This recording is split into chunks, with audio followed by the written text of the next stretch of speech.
Also, you can ask your question in any of those 6 official UN languages, and it will be interpreted here directly by our team of interpreters that we thank very much for being with us today. Please speak slowly, and so interpreters can follow what you are saying.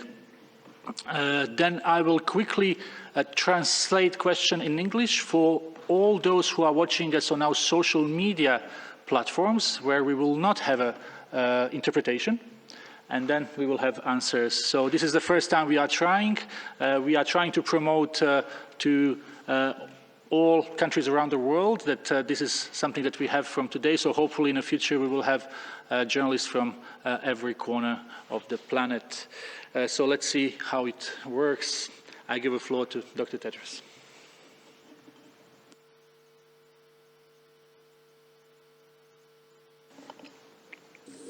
Thank you, Tariq Habala. Good morning, good afternoon, and good evening. First of all, I would like to wish all who have celebrated Orthodox Easter yesterday, Happy Easter, including my own country, Ethiopia. Today is the first day our press conferences are being interpreted in all official United Nations languages: Arabic, Chinese, French, Russian, and Spanish. And soon we will start Swahili and Hindi. And we would like to make our UN truly multilateral by including more languages, so communicating with the whole world directly. And I would like to welcome all journalists from around the world. And I invite you to ask questions in any of the 6 UN languages, for the time being, of course. And we will keep opening up more languages. And I would like to start by thanking the many musicians, comedians, and humanitarians who made Saturday's One World Together at Home concert an enormous success. So humbled. And the whole WHO community is very, very grateful for the support that really poured all the 8 hours. WHO is proud to have co-organized this event with Global Citizen, my brother Hugh Evans, and also Lady Gaga. And I also want to thank my colleague Paul Garwood, who came up with the idea and has worked incredibly hard for several weeks to make it happen. Paul Garwood is one of our colleagues in the front line. I asked my colleagues to give me crazy ideas, and he did. But as a boss, I take all the credit. And we shouldn't, and I shouldn't do that. And all the credit goes to my colleague, Paul Garwood, from our communications department, who actually told me this idea, suggested this idea, based on my request to all staff who I asked to give me crazy ideas. And I hope all my staff will continue to give me crazy ideas, and my respect and appreciation to all my staff. I'm proud to be WHO. Very, very proud. The event raised more than $127 million to support several organizations responding to COVID-19, including $55 million for WHO Solidarity Response Fund. The fund has now raised more than $194 million from more than 270,000 individuals, corporations, and foundations. Yesterday, I had the honor of addressing health ministers from the G20 countries. I appreciate the expressions of support from many countries for WHO's coordinating role and our technical guidance. I also appreciate the statements of the G77 and the non-aligned movement expressing their strong support for WHO. As you know, G77, 133 countries, and the non-aligned movement, 120 countries. This is a big vote of confidence. And we thank NAM and we thank the G77 countries. WHO's commitment is to science, solutions, and solidarity. Our commitment is to supporting all countries to save lives. That's it. That's our intention. That's what we are for, saving lives. We have spoken previously about the factors countries must consider as they plan to start lifting the so-called lockdown restrictions. We want to re-emphasize that easing restrictions is not the end of epidemic in any country. Ending the epidemic will require a sustained effort on the part of individuals, communities, and governments to continue suppressing and controlling this deadly virus. So-called lockdowns can help to take the heat out of a country's epidemic, but they cannot end it alone. Countries must now ensure they can detect, test, isolate, and care for every case and trace every contact. We welcome the accelerated development and validation of tests to detect COVID-19 antibodies, which are helping us to understand the extent of infection in the population. WHO is providing technical, scientific, and financial support for the rollout of seroepidemiologic surveys across the world. Early data from some of these studies suggest that a relatively small percentage of the population may have been infected, even in heavily affected areas, not more than 2 to 3%. While antibody tests are important for knowing who has been infected, tests that find the virus are a core tool for active case finding, diagnosis, isolation, and treatment. One of WHO's priorities is to work with partners to increase the production and equitable distribution of diagnostics to the countries that need them most.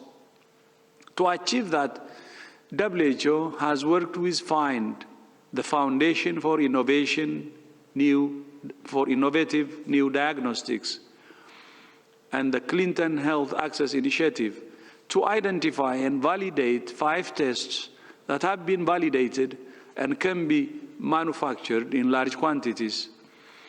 Working together with the Global Fund, UNICEF, and UNITAID, we have now placed orders for 30 million tests over the next 4 months. The first shipments of these tests will begin next week through the United Nations supply chain we have established with the World Food Programme and other partners. Solidarity flights continue to ship life-saving medical supplies across Africa to protect health workers who are on the front lines in the effort to save lives and slow the pandemic. Over the past week, WHO has been working closely with the World Food Programme to deliver masks, goggles, test kits, face shields, and other medical equipment to 40 countries. This is part of the overarching drive to keep supply chains moving and ensure key supplies reach 120 priority countries. Through April and May, we intend to ship almost 180 million surgical masks, 54 million N95 masks, and more than 3 million protective goggles to countries that need them most. I also want to highlight the JACMA Foundation's donation of 100 million masks, 1 million N95 masks, and 1 million test kits to WHO. We had a very productive discussion with JACMA yesterday, and he would like to continue to support countries in need. We're also continuing to lead research and development efforts. So far, more than 100 countries have joined the Solidarity Trial to evaluate therapeutics for COVID-19, and 1,200 patients have been randomized from the first 5 countries. This week, we expect that more than 600 countries will be ready to start enrolling patients. The faster we recruit patients, the faster we will get results. Finally, yesterday marked 1 year since our colleague, Dr. Richard Muzoko from Cameroon, who was fighting Ebola, was killed while working on the Ebola response in the Democratic Republic of the Congo. After 54 days without a case, there have now been 6 cases of Ebola in the past 10 days, and no cases in the past 2 days, of course. We're continuing to work hard with our partners to support the government to ensure that this spark does not become a larger fire. Unfortunately, Richard is one of many health workers who have lost their lives in the line of duty globally in the past year. Some have died in attacks on health facilities. Some have lost their lives to COVID-19. I would like to use this opportunity to pay tribute to Richard's family and also to Cameroon. I would like to once again pay tribute also to every health worker. We salute you, and we're committed to supporting you. We don't take your commitment and heroism for granted. Thank you for saving lives, putting your lives at risk. Saving lives while putting your lives at risk. There is nothing more blessed than what you're doing. Please keep doing what you're doing. Save lives. From WHO and the whole world, you have the greatest respect and appreciation. I thank you.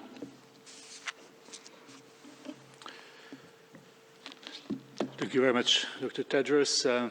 We will open the floor to questions. So just to repeat again, because we have today simultaneous interpretation in 6 UN languages, please speak slowly, be brief, and ask only one question. If question comes in other language than English, I will repeat the translation of that question in English for those who are watching us on social media platforms where the interpretation is not available. So let's try to see how it works. So we will start with Marie from Le Monde. Marie, can you hear us? Bonjour, merci de prendre ma question. Donc, ma question porte sur le contentieux qui entoure l'email qui a été envoyé par Taïwan le 31 décembre. Est-ce que vous pouvez préciser l'heure à laquelle cet email a été envoyé et au contraire, à quelle heure l'alerte chinoise vous est parvenue? Et quelle est votre réponse aux accusations taïwanaises d'avoir manqué à votre devoir de vigilance concernant l'envoi de cet email? Merci. Merci beaucoup, Marie, pour cette question. And so, quick translation of that. Marie is asking about email that has been sent by Taiwanese health officials to WHO on 31st December. So the question was when this email arrived, when we had the first announcement that WHO was not acting on warning from Taiwan. Thank you.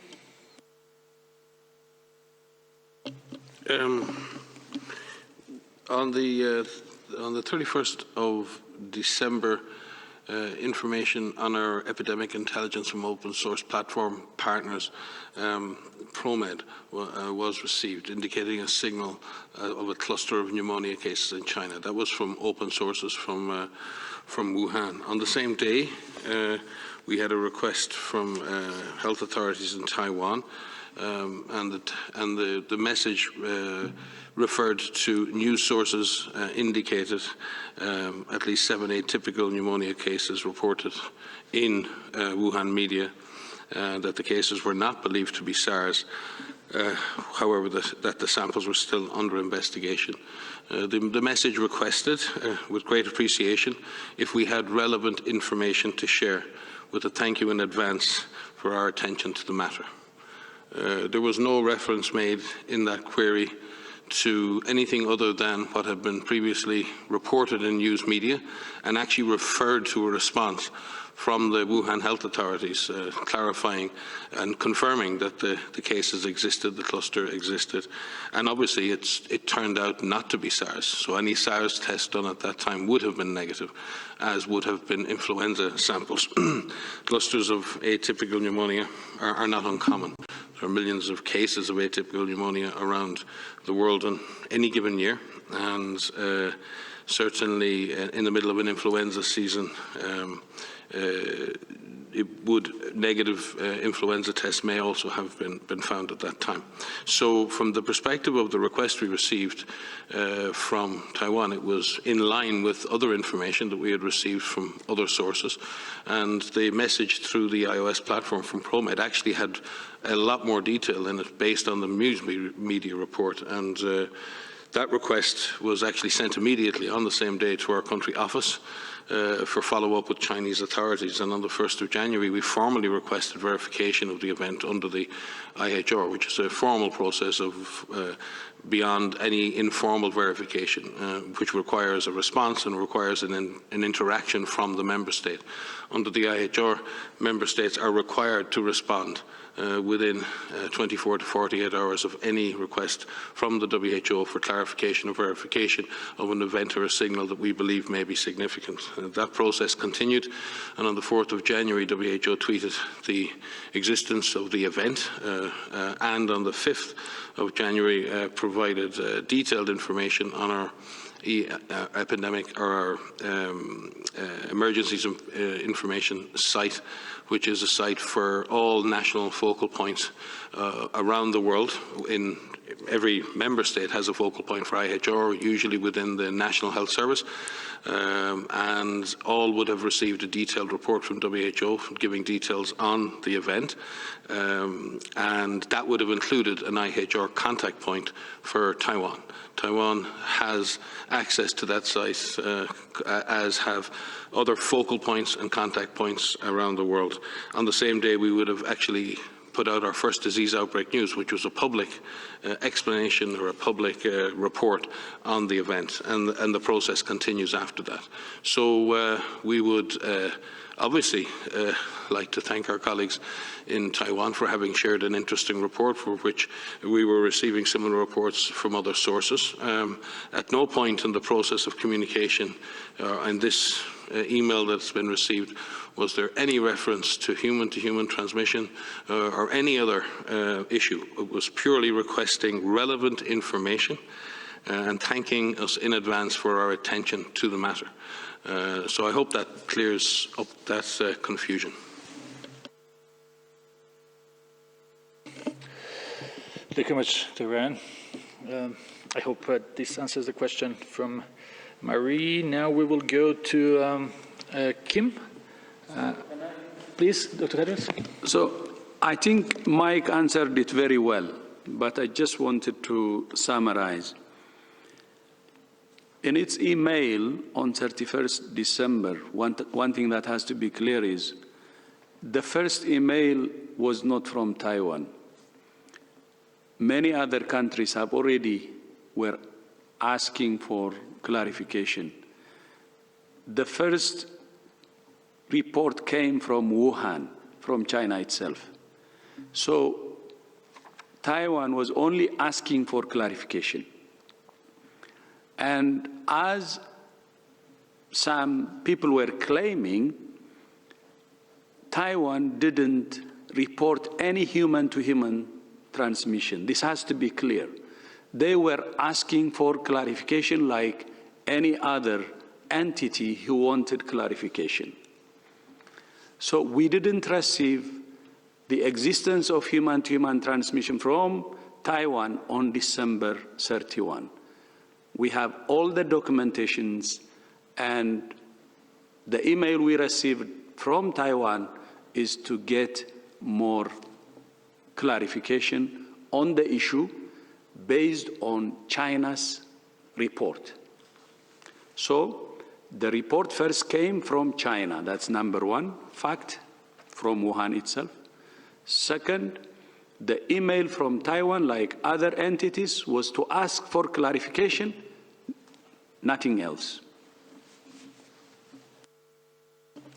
And I may also just add that for those of you who don't know, ProMed has been in existence for more than 20 years, and is actually a US-based listserv that has provided a lot of early information on epidemics going back over decades. We work with them very closely, and we have actually co-developed with ProMed, with GFIN, which is a Canadian public health intelligence network, and many others around the world, the Epidemic Intelligence from Open Sources platform, which is an AI-driven system which allows the automatic detection of these types of reports all over the world.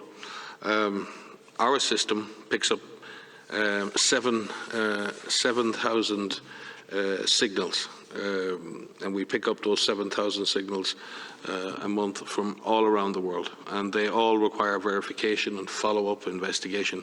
Up to 300 of them require investigations specifically by governments, and it's a massive global process of picking up this information from around the world. And actually all of the G7 countries are now implementing EIOS as part of their core public health architecture, and that system would have been live in all G7 countries at the time of these notifications. Thank you very much. Hope this answers the question from Marie from Le Monde. Now we will go to USA Today. That's Kim Hjelmegard. Kim, can you hear us? Yes, I can hear you. Good evening. A Washington Post story over the weekend suggested that American officials, either working for or with the World Health Organization, communicated January and February information about China's outbreak directly to the White House in real time. Can you confirm if that is accurate? And if so, provide any details about those specific warnings? I'm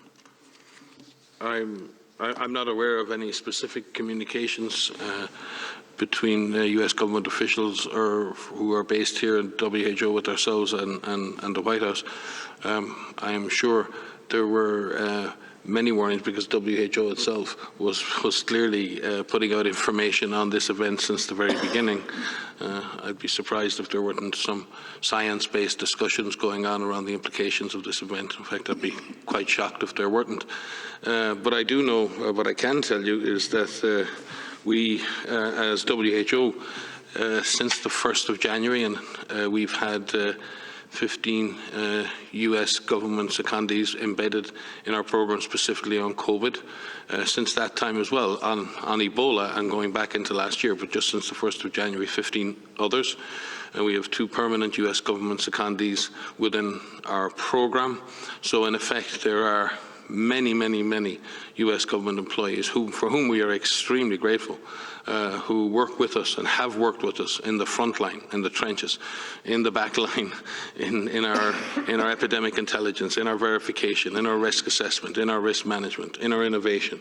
There are US government employees across all of our virtual expert networks, and hundreds of individuals from US institutions who are amongst the best in the world.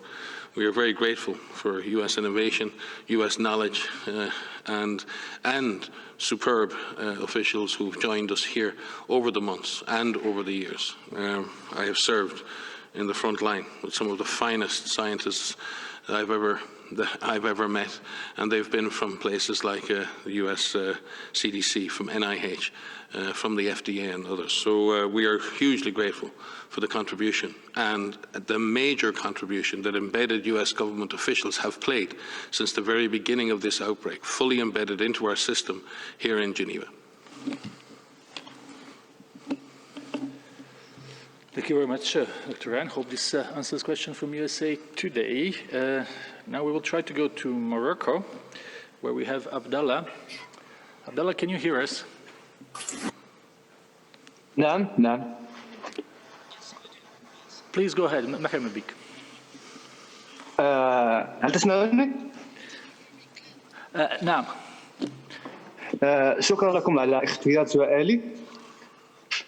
سؤالي كالتالي: هو معدل انتشار فيروس كورونا بالمغرب، مع العلم أننا أصبحنا نسجل أكثر من 1000 حالة في الأسبوع. هل الوضع الصحي مسيطر عليه؟ ما هي التدابير التي يمكن أن يتخذها الشعب المغربي والمسلمين عامة خلال فترة الصوم في رمضان المبارك؟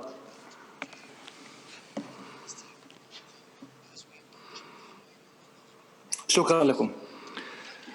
شكرا لك على هذا. So, question is about Morocco.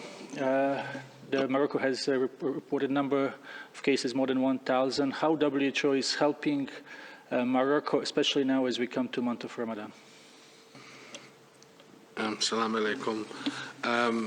The WHO has been working very closely with the government of Morocco. In fact, very closely indeed with Morocco on preparedness for epidemics and emergencies in general. We sadly had to postpone a hugely important global meeting on exactly this topic, which was actually planned for last month in Morocco under the stewardship and sponsorship of the King on the need for accelerated global epidemic preparedness.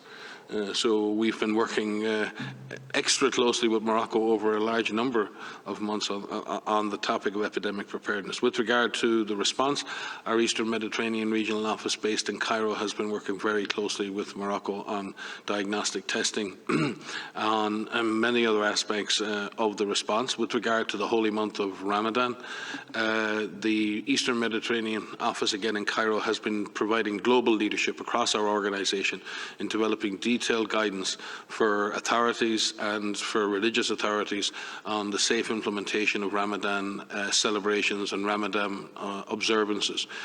That advice, I believe, is now available.